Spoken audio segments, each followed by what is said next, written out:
Okay, so I don't know if you noticed, but I came a couple of minutes late today. First of all, it's so nice to see such a beautiful turnout and so many people together, so thank you all for coming. But I came a couple minutes late today, and the reason why I came a couple minutes late is because on my way out of the driveway of my garage, my car, the left mirror No. had hit the side of the garage, and it kind of like smashed. The whole thing is a little. So I called up to my husband. I said, "Isra, the mirror is gone." And he says, "Okay, don't worry." But really, in my head, I'm thinking, like, okay, who can I blame this on? I don't want to take the blame for doing such a stupid thing. Like, I go out of the driveway so many times. So maybe the last person who drove the car did it, parked a little too close to the side. Except the problem was the last person that drove the car was me. And I couldn't even say, like, okay, I banged into something, like, because that garage post is always there. Right? It didn't move, it's always there. And then I'm thinking on the way, like, isn't that how we often do things? Like, we try to put the blame on something. Like, there's a situation, and instead of just owning up to the situation and thinking, like I did afterwards, like I could have really hit into something much worse, God forbid, like a person, God forbid, or like, caused much more damage to the car than just the mirror. Like, thank God it was only the mirror. But the worst part is that we just don't, or at least me, I don't like to take the blame for something that you feel so stupid to have done. That you're rushing and you're just going and you just didn't look properly. And then you try to blame it on somebody else, and that could lead to something bigger and bigger and bigger. And that's a situation that actually we see in this week's Torah portion. You're really living with the times. I'm really living with the times. A first-hand thing of what to say, right? I'm thinking, like, what's the message here? And then, that's the message. So this week's Torah portion is called Korach because of the individual in the Parsha whose name was Korach, and he was starting a mutiny. This was a mutiny against Moshe, an argument. And we say, whenever you see a machloket, a disagreement, that is not l'shem shamayim, that is not for the sake of heaven, this is like the disagreement of Korach and his people. But what happens with a disagreement? It becomes bigger and bigger and bigger, and it gains its own philosophy. Like, I could have gone back and said, like, you parked the car wrong and you need to be more careful, but it was me. I mean, I couldn't. But we could have. That's what usually happens. It builds into something bigger and bigger and bigger, and it becomes a whole philosophy. At the end, like, it's a whole philosophy about who's using the car in the right way and who's not using it, and where you're parking and how you're parking, and you don't care about me, and like, it can go into bigger and bigger and bigger things if we don't stop it. And that's what we see with Korach and his group. It was Korach and 250 followers. That it started out with Korach really feeling resentful, like, why is Moshe getting all the honor, and then his brother Aharon? And why was Korach not getting the honor? So he made it into something that maybe it's not God who's telling it to you, or if God is telling it to you, maybe it's more than just that. Why are you and your brother getting all the honor? And when his own shevet, the shevet of Levi, everyone had Nesi'im, everyone had princes. When his own shevet, he was not appointed as the head of his shevet, the Nasi, the prince, that became even more, that exasperated the situation, and it became even worse, and it built into this entire philosophy, this whole philosophy which he used against Moshe and against God, or against Moshe as the representative of God. And it didn't end well, because machloket, disagreements, especially disagreements that are not for the real sake of something pure, never end well. And that's why it says Torah was given for the sake of peace. It's deracheha darkei noam. Its ways are ways of peace. And when you see something that is the opposite of it, when you see the opposite of peace, when you see people who are just rivaling and trying to get one up the other person, that is not the way of Torah. That's never the way of Torah. And that's what we see at the end of this whole situation, because Moshe tried to appease him. In fact, he says to him, let's wait till tomorrow and let's see. And he was hoping that after tomorrow, after the night, he would try to understand, he would come to his senses and he would stop this whole disagreement. But then it became clear that this was not going to happen, and at the end result of it was that Korach was swallowed up. Korach and his those who followed him, his children, were swallowed up, and the Nesiim, who wanted to be like Aharon, who wanted to be the high priest, brought this ketoret. The ketoret is a very holy offering, and the smoke that they lit in order to make the ketoret consumed them. And then there was a whole plague amongst the Jewish people of those who followed them, and it was a real mess, which is what happens whenever there is machloket. So let's think about a little on a deeper level what was really going on with Korach and what was really going on in this whole situation. So the word Korach actually means, anyone know? Strength? No, not strength. It actually means bald. Bald? Yeah, bald. The word Korach means bald. Like no hair bald? Like no hair bald. Yeah, No. correct. לא, לא, כותבים את זה אחרת. לא, זה בקוף, זה בכף. It means bald. Bald like no hair. Bald. Really? Bald like no hair. Huh? How do you spell Korach? Kuf, resh, ches. Is it kuf? Kuf. I thought we had kaf. No, kuf, with a kuf, with a kuf. Oh, okay. And we're going to talk about the name. Yeah. Oh, so it is bald, right? Okay, so even today it's bald. Okay, so Israelis are verifying. Korach means bald. Now, thank God none of us here are bald. But if you think about baldness, what happens when someone has a bald piece in their hair or a bald spot? What is it? There's hair around it, but there's no hair in that middle. There's this separation. Right? There's this separation. Instead of the hair growing all around, there's this part where there's a separation. And that's exactly what Korach was trying to do, to create this separation amongst the Jewish people. And it's interesting because when we talk about hair in Judaism, there's a lot of different aspects to hair. And we see that in terms of women who are married, who cover their hair, like I do with a sheitel, with a hair covering. So my own hair is completely covered because it has a certain holiness once you're married. And it also, something that's holy can also be something that needs to be kept private so it doesn't attract negativity to it. So that's why a married woman covers her hair. We can go into it in a lot longer, but that's part of why a Jewish woman covers her hair. Then we have, if you noticed, any of the Chabad rabbis, what do they have? Very long beards, right? And the beards are so long because they don't touch it. They don't cut their beards because the beards are considered holy, that you don't touch it, you don't cut it. Some Hasidim also have the long peyot, which is part of like an extension of the beard. So you have this long beard, all these Chabad rabbis with their long, bushy beards, right? That's how you can tell Chabad rabbi. So interesting, the women we cover our hair, the men are growing their hair. We also have the idea of a nazir in Judaism, which is when someone makes a vow that they're going to devote their life to God. And we don't really have this nowadays, but we have, for example, we have in the Torah, Shimshon HaGibor, right? You've heard of Shimshon? Yeah. He was very strong. And Samson, that's right, Samson and Delilah, right? We all know the story of Samson and Delilah. What did Samson? Samson was a nazir. What did he have? Very long hair. And his hair was actually the power of his strength. When his hair was cut, that was when his strength became less. And he was weakened and he was overpowered. So we have that concept of hair can be very holy. So, and in the Levium it says, Korach was actually another reason why he's called bald is because the Levium, the Shevet Levi, at the time, Moshe, they would, all the Levium would be shaved. All their hair of their body was completely shaved.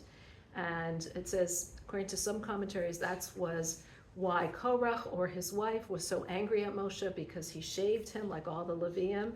And he wasn't recognizable when he would go in the street. Korach was a very wealthy man who was also a very educated person, very well respected. This is not a lowlife that we're talking about here. This is one very, very respected individual who knew a lot of Torah, very educated, and also was very wealthy. He was definitely the elite class, and yet he wanted more. So he was from Shevet Levi, and the Levium were shaved. That was part of their service for different reasons. So we see in the Torah, hair has different significance depending on where it is and how it's used. Because we look at hair as something that has power, a certain level of power, but it depending on how it is used or where it is found on the person's body, that represents something Kabbalistically of what it's reflecting. And when you think about hair, you think about the brain and the hair is on the other side. The hair has you can cut the hair and yet it doesn't hurt. So it has very little life force, but yet it still has life force. So because of the fact that it has little life force, that you can cut it, you can pull it, it doesn't, it only hurts, of course, where it's connected, but you cut it, it doesn't hurt. So whereas if you cut your body or if you cut your hand, it hurts, right? So there's little life force in it, but at the same time it's growing. There is a life force in it. So it's kind of the other side of the brain grows the hair. The brain is the part that is the center of everything, and the other side of the brain is where there's very little life force. The brain is the center of life force for the body. The hair is the other side where there's very little life force. So depending on where it is on the body and what it's representing will depend on whether it's considered something very holy, something that needs to be protected, something that needs to be covered, something that needs to be shaved. And we see this, we're not going to go into all the details of when we do what. We can do a different class on the hair and why we cover our hair. But we see that in Judaism, the hair has a lot of significance. It depends on the situation and the circumstances. The problem with Korach was that he was using his information and his knowledge in a wrong way. It depends on where it's applied and how it's applied. And we're going to see how he misapplied his whole philosophy that he built up because of his wanting to be like Moshe. He built up this whole philosophy that created his ultimate downfall. How do we see that? So the question is, why is Korach, Korach is going to Moshe and he's saying, why are you appointing yourself as ahead of us? Why are you making yourself greater than us? Why is you and your brother, the Aharon, the head Kohen Gadol, why are you making yourself so great, like a king over us? And what Korach was saying, and yet Korach himself wanted to be the Kohen Gadol. He wanted to be the high priest. So is he arguing that, why are you making yourself that and not me? Or is he arguing against the status of being a Kohen Gadol or a leader? And what we see is that he's saying to Moshe, actually, why are you making yourself higher than the rest of the people? Ki kol ha'am kulam kedoshim. All the nation is holy. The entire Jewish people were all holy. Why are you making yourself holier than everybody else? Why are you becoming the leader of the rest of us? We're all holy. Every single person is holy. And why is Aharon, your brother, the Kohen Gadol? It says the whole Jewish people, we're all like Mamlechet Kohanim. We're all this kingdom of Kohanim, of priests. We're all holy. Why do we need a Kohen Gadol? Why do we need a leader like you? And in the next breath, Korach himself wanted to be the Kohen Gadol. So is he saying, why are you appointing yourself as leaders over us? Then why does he want to be that Kohen Gadol, right? Another question we have is, why is this happening now? Like, this is already much after the Jewish people left Egypt. It's after the Meraglim, which we know happened on Tisha B'Av, right after. There's Nisan and there's Av. It's much after the Jewish people already received the Torah. We received it back in Shavuot. We had all these. Moshe was already the leader of the Jewish people way back when they left Egypt even. And then for sure by Matan Torah, by the giving of the Torah, and Aaron was appointed as the Kohen Gadol a long time ago. Why is Aaron doing this now, right after what was last week's Torah portion? Shlach, which was all about the spies. Why is this happening now after the spies? So, as we said, when a person sometimes has this aggravation or this anger, it becomes almost like this whole big philosophy, and that's what we see with Korach. What happened? He's coming out with this now because last week's Torah portion we had all about the Meraglim, all about the spies. What happened with the spies? They went, we said last week they went, they scouted out the land, and they came back with this bad report. And we spoke last week, we said what was going on there? These were all, again, the heads of the tribes. These were important people. Why are they coming back with this bad report against the land of Israel and against God and saying we can't go up, it's a land that eats its inhabitants? And we explained last week that what were the Meraglim really saying? Anyone was listening? What they really saying was that that we were like grasshoppers. Exactly. Why? Because now we live in the Midbar, in the desert, where everything is provided for us. And all day long, what could we do? Just study Torah. This is an idyllic existence. This is a beautiful existence. All day long, we can just sit and study Torah. We don't need to take care of carpools. We don't need to take care of preparing food. We don't need to make lunches for the kids. We don't need to prepare the camp stuff. Nothing. We can just sit all day and study Torah, right? We don't have to wash the floors. Nothing, right? It's amazing. When we go into the land of Israel, on the other hand, we're going to have to do all this stuff. And as we all know, these stuff take a long time, to take care of every single thing in our homes, in our lives, in the material level of existence.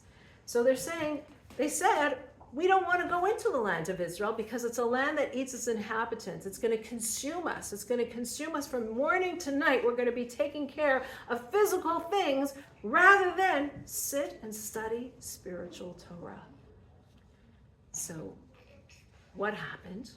God says they're punished because this is God's will. God's will is that we go and work the mundane reality. Not that we sit all day and study Torah, but that we actually apply the Torah and the mitzvot in our daily lives. So we prepare our food to make sure it's kosher food. And we help our children, and we are mechanech, give education to our children. And we're involved in the mundane realities of life and making a living, and we make a living in the proper way, according to the Torah, without cheating people. This is what God says. I want you to live in this physical world. I didn't create a world of angels. I created a physical reality. And it's in this physical reality that you're going to keep mitzvot. And even if so much of your time is going to be spent on a lot of mundane things, but at least you're going to show within the time that you're going to select some of your day for Torah study, for saying brachot, for worshiping God, for prayers, for doing things for God.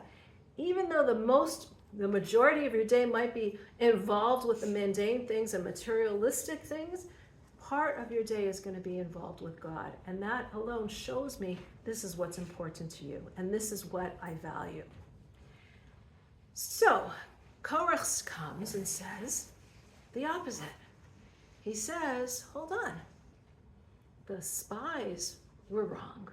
They thought we were going to sit and learn Torah all day long, right? And God says, no. Be involved in mundane things.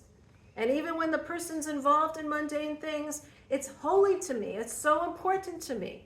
I'm not looking to you for you to be these holy tzaddikim, these holy righteous people. It's when the average person is working and through their challenges and through the struggles and still remembers me. That's so important to me. That's even greater than a Torah person learning all day long, this holy tzaddik who has no struggle at all. So Korach comes and he says, oh, hold on.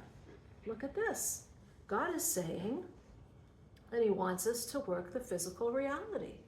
God is saying that that's important to him, that working the physical reality is important to him, and he doesn't want us just to sit and to do Torah study all day. God is saying that the average person, the regular person, the layman who's involved with all these physical things and doing most of his day is involved in the physical things, he's just as holy. wanted by God as much as that holy tzaddik who sits and prays all day long. So that means the whole nation is holy. Everyone's holy. We're all holy. God is saying that all the nation is holy. So why are you, Moshe, making yourself holier, and Aharon making yourself holier than the rest of the nation? The layman is even holier than you.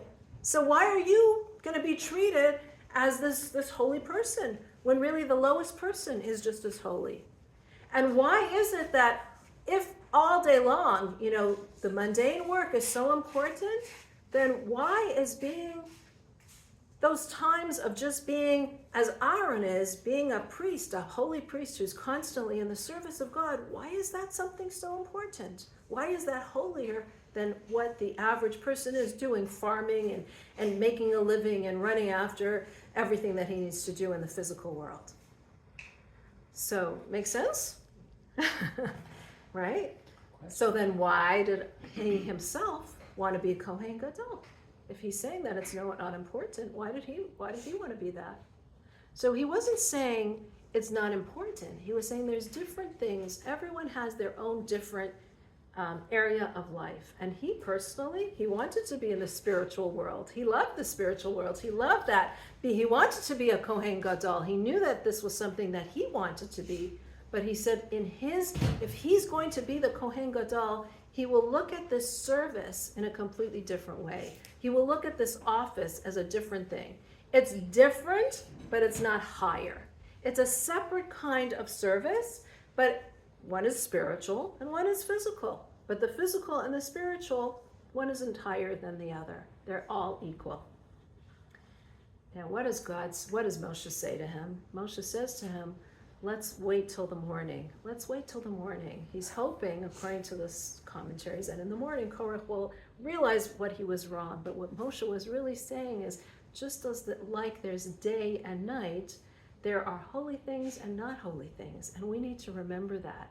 In other words, when we are working all day long in making a living, in running after our careers, running after the physical, making sure we have the food and all that thing, how do we uplift those activities?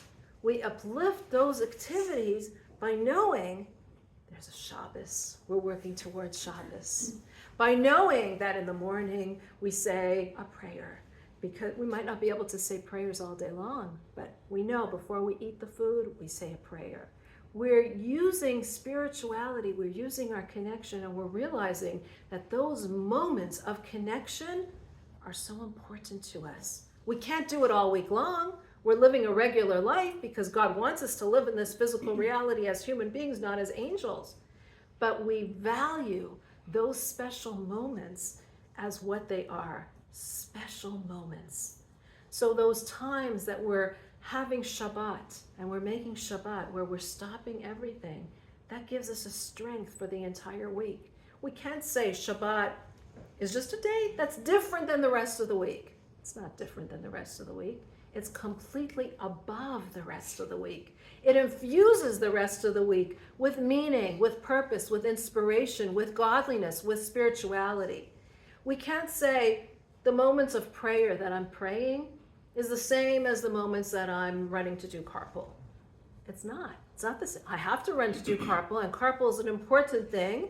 But those moments of prayer infuse those moments of carpool by giving us a direction, a purpose, a meaning, by giving us an understanding of who we are and why we're doing all the things that we're doing. So if we're going to just do the physical things that we need to do in our day-to-day life, we're no different than the animals that are around us, taking care of their needs, taking care of their physical things, searching for food and hunting and doing what they need. But we are different. We're different because we're doing it with a meaning and a purpose, knowing that this is what God wants of us. And that's why everything that we do, we create a beautiful home so that we can invite guests for Shabbat. We hang up the mezuzah on our doorpost to elevate the home, to remember that there's Torah in our home, and that when we leave the home, we're taking those principles with us. And this is what Korach was saying the opposite. In fact, it says that Korach approached Moshe, and it says, why did he approach Moshe? On the urging of his wife. And his wife was saying, what did you learn today by Moshe? And he says, well, today I learned by Moshe that you're supposed to wear tzitzit. Anyone know what tzitzit are? Right? The garment that we wear the tassels on, right? Now, tzitzit used to be that you have one of those tassels, one of those strings was a blue string that was tchelet. It had a blue string made from tchelet. Nowadays, we don't know exactly what tchelet is, so we just wear those tassels. And that blue string of tchelet was supposed to remind us of the blue sky and of God. So whenever we're wearing that four-cornered garment, we remember God and we remember Torah and mitzvot. Also, it has the amount of tassels also equal to 613 mitzvot, but that's another reminder. So we wear it to remind us about God. So Korach's wife said, oh, you learned from Moshe that when you wear that four-cornered garment, you wear the strings, and you put one of the strings from tchelet, with the blue. What if I make you an entire garment full of blue, full of tchelet? The entire garment is made of the tchelet. Do you still need to put on those tassels? Right, good question, huh? And he went to Moshe, and Moshe said, yes, you still need to. And then his wife says, go and ask Moshe, we're supposed to put a mezuzah on our door, right? What if I have my whole house is full of Torah books?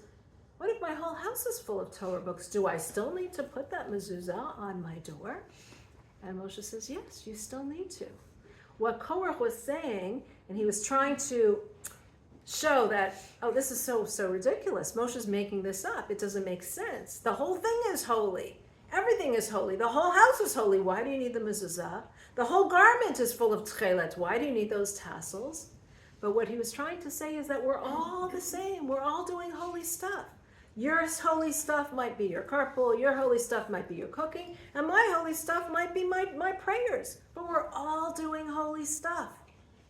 And what Moshe says is that the prayers has to remind us, those moments of prayer, those moments of Torah study have to remind us of what our goal is, what we're trying to do. And only when we remember that, who we are, what our purpose is, can that infuse all the ordinary everyday activities that we're doing. So yes, you still need the mezuzah on the doorpost, because that reminds you about Shema, that Hashem is one, and that infuses your home with that. And when you leave your home, you're taking that understanding with you into all areas of your life. And yes, the garment that is full of tchelet still needs those tassels on it to remind you of God. So this was the argument that was going on between them. This was the deeper sense of the argument. On the surface value, it seemed like Korach he was just jealous, which, like we said, jealousy leads to this philosophy that became built up, that became bigger and bigger and bigger. But his philosophy that he was following was, I don't want to look at holiness as different than materiality. And the truth is, material reality can be holy, and it is holy, but only when we infuse it with this higher purpose. There has to be an elevation. There has to be, it's like you say, my husband and I, we're always together. All day long, we're together. We're spending all the time together. We both work from home. We both spend a lot of time. We bump into each other all the time, right? So should we not need date nights? Should we not need those special times where we focus on our relationship? Of course you need it. But you're going to say, but we're all day long. We're spending time with each other. Yes, all day long you're spending time with each other, but those special moments remind you that all those moments that you're sharing together have to feel more important, are more significant. You're looking at your relationship. You're looking at what your relationship is. And in the same way, those moments that we pray in the morning, when we wake up, the first thing that we say is Modeh Ani. We say a prayer to God, thanking God for allowing us to wake up. That gives our entire day focus. That now I know I need to keep God in my mind, in my mindset throughout the day. I say a blessing on the food. That reminds me that the food that I worked for to make is all from God. It's all God helping me, that God is the one that really gives me the strength. And throughout our day, every prayer that we say, shacharit, when we pray in the morning, when we pray in the afternoon, when we stop from our business, and it's the most busy time of the day, and it's so hard with the children, with our work obligations, and we stop and we say, no, now we're stopping. We're stopping everything for that 10 minutes to say a prayer to God. Where do we fit in the date night? Where? That's a good question. Yes, where? I don't know. So we make sure that we realize that there's a priority. We don't look at Shabbat as just one of the 7 days of the week. Shabbat is the holiest day of the week. And when we see it as the holiest day of the week, that can then infuse the other 6 days of the week and make them as well holy. But that's only if you put Shabbat on a pedestal where you see it as this holy special day, that you put in the holiness of the day as well as the material. You have beautiful food, you have beautiful clothing, you have Torah study, you have guests at your table, you infuse it with that spirituality, then the rest of the week can also be seen as something holy. And this was the mistake that... Sorry, I got interrupted. Someone's car is parked at the... Is it a white Mazda? Well, if I'm taking the seat... no, I think it's blue. Oh, it's not. Do you mind moving it? Thank you. Just run through the class. And if we... so only when we take that holiness and and we put it on a pedestal, can the rest of the days and times be seen as holy. Now, I want to show you in Korach's name itself how we see this deviation that he had, we see this distortion that we had. So let's look at the letter Hey, first of all. That is not in Korach's name, right? The letter Hey, you can all see. So the letter Hey is part of God's name, and the holiest name of God has a Yud and then a Hey, and there's that little dot of the Yud, and the Hey is bringing down, it's bringing it out and down to this world. So we look at the Hey and we say, okay, the Hey has a vertical top and then a line that goes down, horizontal top line and a line that goes down, as well as this little line on the side. What this represents on a Kabbalistic level is the top line across represents our thinking, the thinking process, the Torah study, which we do with our thoughts. The line down on the right-hand side represents our speech. There's thought, and then there's speech. So we have the Torah study that we do with our minds. We have the speech that we do with prayers, how we say Torah study as well. And then this line on the side represents deed, our actions, mitzvot that we do, the deed that we do. Now, Korach's name, if we're going to look at all the letters of Korach's name, we're going to see that Korach's name was a deviation of this Hey.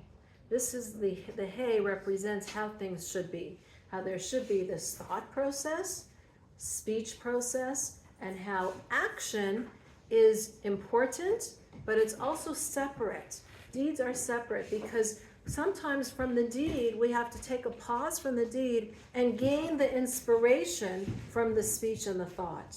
We have to pause from the doing and infuse ourselves with inspiration of why we're doing this. And that's what the thought and the speech represents. So you're sometimes doing something, and this could be with Torah, you're doing a mitzvah, you're doing a good deed. You sometimes have to stop yourself and say, why am I doing this?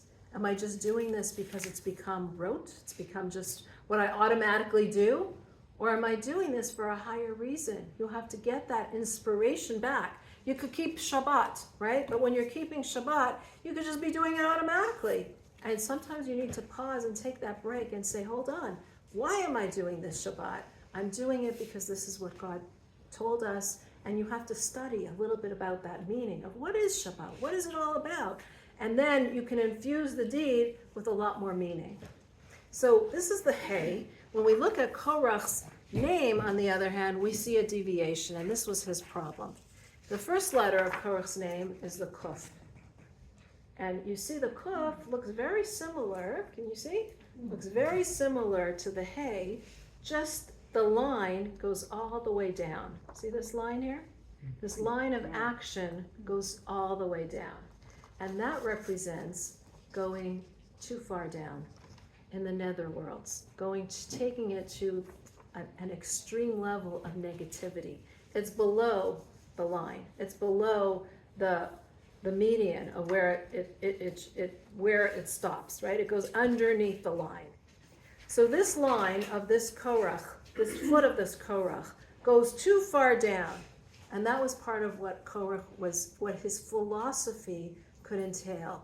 You're talking about deeds, you're talking about actions.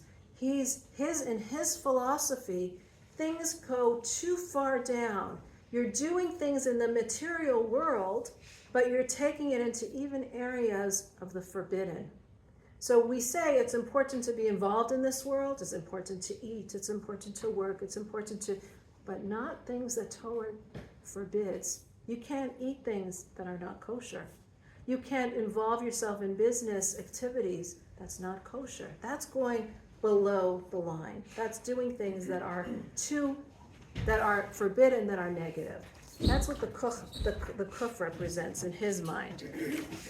On the other hand, we have the reish. The reish in his name, and the reish, you'll notice, is the same as the hey, except it's missing the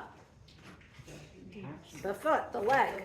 The good deeds. The good deeds. It's missing the good deeds. And in his mind, this means that the Torah study and the study and the speech is what's important, and the deed is not important. Okay, you can take it to the opposite extreme, and you can say, we'll spend all our time during Torah study and spend all our time during doing prayers, but you're forgetting about the deed. And that was a misrepresentation. That's an opposite of, here you're going with the deed too far, you're doing deeds even in the negative. Here you're saying, no deed at all. And then finally there's the chet, which is again, very similar to the hey. But the only difference is the chet is completely closed. So this deed is not taking the time to say, hold on. I need sometimes to take that pause from what I'm doing and be inspired by the Torah study or the tefillah or the prayers. In other words, this deed is constantly doing. It's on equal par. It's equal par with the Torah study, equal par with everything, and that makes you forget that the deed is important, but it only is important when it's infused with the right understanding and the right conviction and the right inspiration that comes from the separation from that pause. That taking that pause and saying, why am I keeping Shabbat? Why am I keeping kosher? And understanding it, learning about it, so that it can infuse the physical reality, the deed, with that inspiration. Got it? Yeah, is that clear? So interesting. Yeah, isn't it? Analysis class now. Yeah, Oh, very deep, very deep. Now, one more thing I want to say. Oh, we're really going time. Oh, okay, but one more thing that's important in this week's Torah portion. And we spoke about one woman, and that woman was Korach's wife, and how she distorted his way of thinking, how she kind of egged him on with his philosophy and says, everything's holy, everything's the same, and how that created that whole mess of Korach. Then we have another woman in this week's Torah portion. Right at the beginning of this week's Torah portion, it says Korach got together with Dasan and Aviram, and we learned about Dasan a long time ago, about he was always involved with terrible, terrible things. We spoke about him when we spoke about Shlomit Bas Divri. We spoke about his being the son. But we're not going to go into Dasan now. Oh, yeah. Remember, we spoke about Dasan? Okay, and now there's another person that we have who we've never been introduced to, is On ben Pelet, is in this week's Torah portion. And we see that On was from the tribe of Reuven, and he was very different. Korach, we said, was a very wealthy, prestigious, knowledgeable, very highly respected person, and On was not. He was a very simple lay person.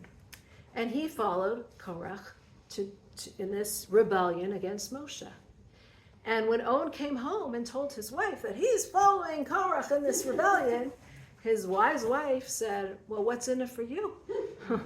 What's in it for you? If Korach wins and he gets to be the high priest, so he's going to be the high priest and you're still going to be little On.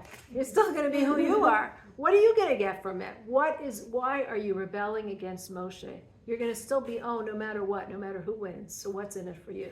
So she was trying to she understood that this rebellion was wrong, and she was trying to dissuade him from it.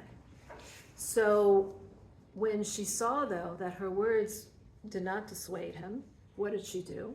So she did what any good Jewish mother would do. She gives him some wine to drink and puts him to sleep.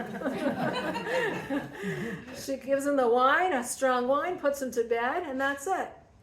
When Korach comes the next day to gather On, what does this Jewish woman do? It's amazing. Amazing. What does she do? I mean, it's so smart and so simple. Yeah, she uncovers her hair. Yeah, right. And all the men that are religious, they can't look at her.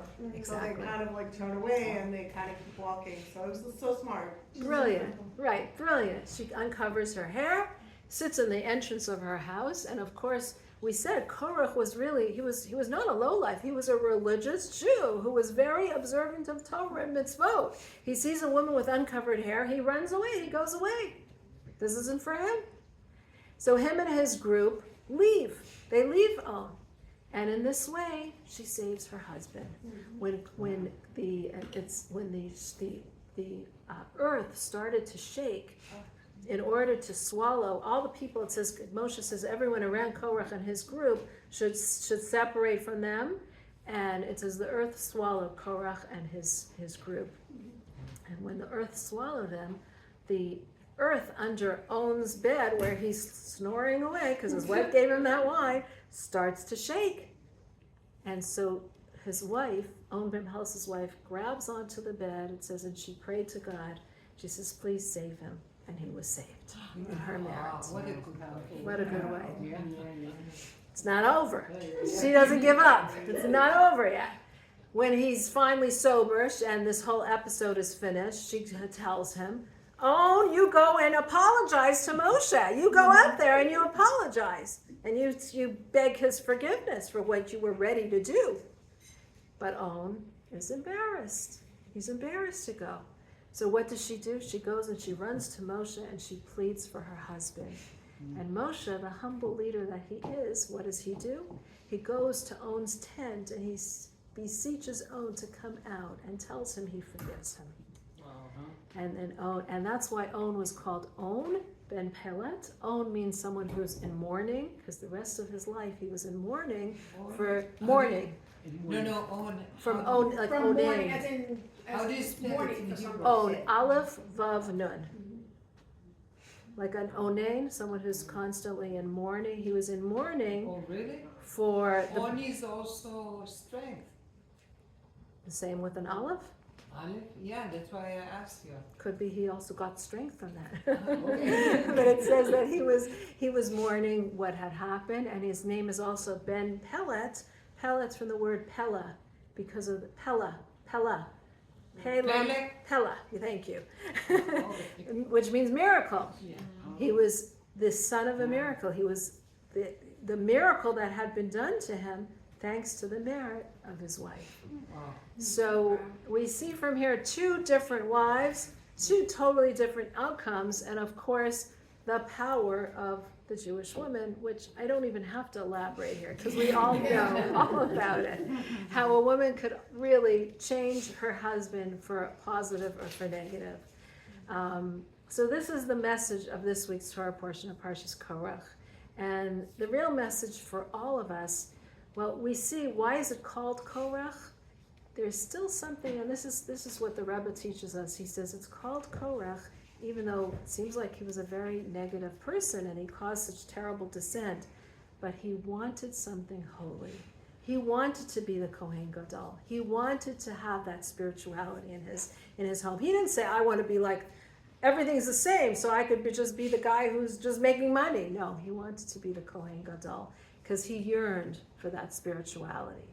And it's called Korach for us to learn that we need to also yearn. He was wrong in how he voiced it and in how he enacted it. But that yearning underneath it all was something that's a positive thing. We need to yearn for those moments in our day and elevate those moments in our day and try to make them a little bit more numerous if we can. Those moments in our day when we are involved in Torah study, in prayers, in doing mitzvot. Yes, we're involved in regular materiality. Yes, we're involved with making a living and cooking and cleaning and taking care of the kids and so many things in our day, and exercising, how can I forget that, and the yoga and the therapy and everything else that we're involved in. And all of those things are good things, but they're only good when we infuse those things with the understanding and the meaning of why we're here and who we are and what is our purpose. And that can only be done when we bring Torah, mitzvot, into the equation and elevate those moments and choose those moments and say these moments might be few in number. It might not be the 24 hours a day because I need to have my manicure and I need to have my pedicure and I need to do all the things that I need to do. But those are the moments that I cherish. Those are the moments that are important to me. Those are the moments that I realize are what I am and what my essence is. And that's why those are the moments that I hold so dear, because those are the moments that really show my relationship with God, and that is the most important thing. So this week we can try to implement that. Those moments are moments that we appreciate, and we try to make them a little bit more numerous in our day, even while we do the many, many things that are our obligations. What?